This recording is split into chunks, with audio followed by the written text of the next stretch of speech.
Okay, so just finding some things that I liked. I've had this, you've probably seen me with a t-shirt of it, but I thought of new ideas for it. This is what I found online. I've taken it and I made a JPEG, and I also made a vector format for it. So what I'm going to show you here right now is, I'm going to close that off. That's the picture, that's kind of the original image. JPEG would turn out if I went into the laser engraver. And I open this up. Nope. Let's get out of here for a second. If I go here to File, I go to Import, and I go here. So you can see what's happened here now is the vector format, it's created lines for everything. So what I'm going to do here is I'm going to take this and I'm just going to test it out. I kind of pre-tested it out earlier. I don't love the lines right here, but you know what? For simplicity circumstances, I'm going to just try and see how it goes. I'm going to go in. I'm going to press start here in a second, but I'm going to show you. Right, I've got I want to put it on a bigger piece of wood, so I had to make sure that the wood was, you know, within the confines of the actual working space. I've taken a construction grade piece of plywood, and I don't even know how big it's going to turn out here, but so I'm going to lower the size a little bit. I'm going to just shrink down the size here. I'm going to go with 75, okay? And then I'm going to go with 75 again.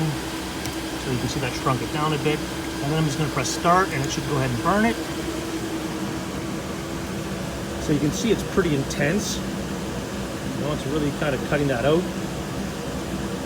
Now, I'm not even sure kind of how I pinpoint where it starts tracing, but all I know is that in fact it does come into tracing. So it's, you know, I've got it fairly far down, and I've only got it working at 20 to 30% capacity. So we'll see how that kind of goes. One thing I didn't do is I didn't reverse the image, so it's coming out backwards is what it's coming out. So you can see if you're saying, well, why isn't that reading properly?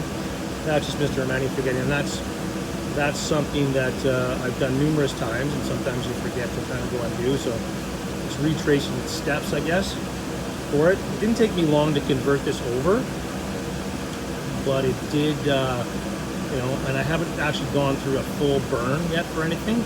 But it looks like if you take something relatively thin, you could easily cut it out, because I've got a fair gap between the actual laser pointer and the actual material. So I wanted to go ahead and just kind of show you. I'm going to stop it here.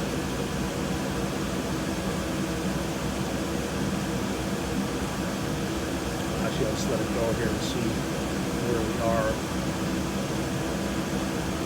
It's not super big, but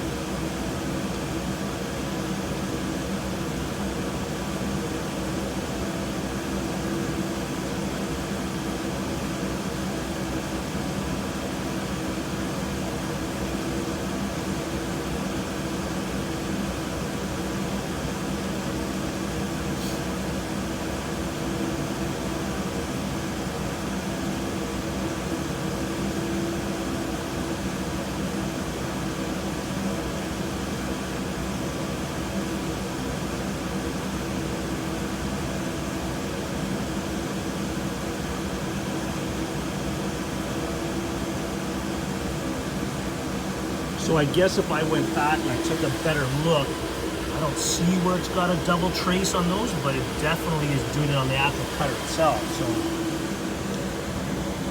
might have to look at that. But again, that's, you know, that's just learning, right?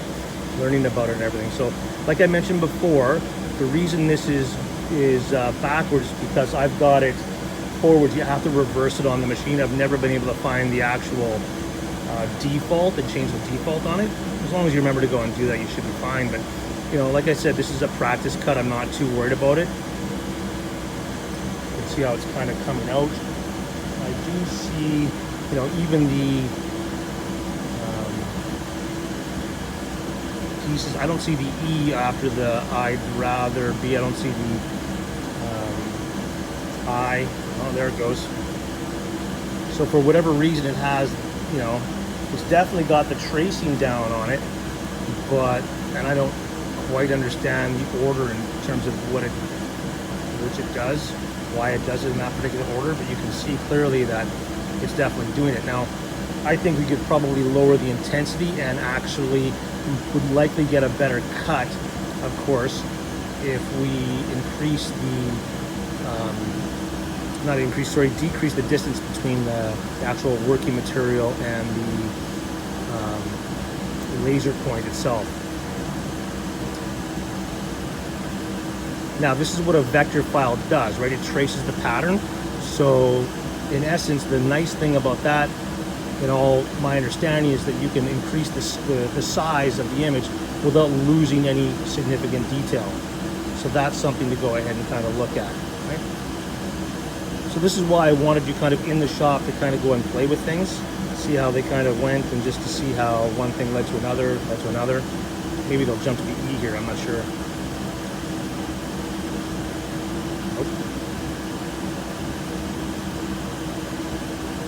Now, it didn't take me very long. I just went on WikiHow, and I had shared that web page with you in terms of how to go about converting something to a vector format. But you have to kind of play with it, right? So this was originally a 3-color image, so I play with that a little bit. I changed it from the custom to something else, and then I changed that again just to kind of find out what I had that worked. You can always save it as an AI file and then go back and change it. So there's a lot of neat things that you can kind of go and do, but of course it just takes time to understand, what worked, what didn't work, those type of things. And of course, like anything, with more experience, you get better at it. So this is interesting because on this particular image, this is originally a yellow line, very thin, but on here it comes up as quite thick.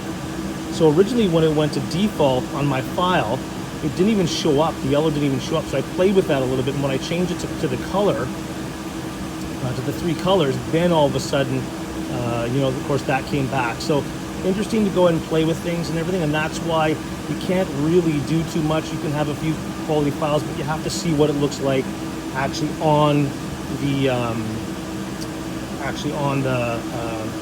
laser engraver itself. So now I guess it's cutting out the actual outside to show what that's like. And again, I haven't played with this very much, so some of this is new to me as well. I anticipated that it would come out, and I moved it. I started at a certain point. You have to remember, you can see a lot of the dust and the debris that's flying up. So it's really important that the vacuum system is loaded and on. Okay, working functionally. I have 3 fans in here that are going, so you really want to be careful. This is not stuff you want to be breathing, even though you think it's just burning wood. It should be fine. So that's the final print. That's really the first print that I've had. I think it would probably be a little better if we decrease the size there a little bit and the intensity of the laser. That might make it so it's not quite so burned in.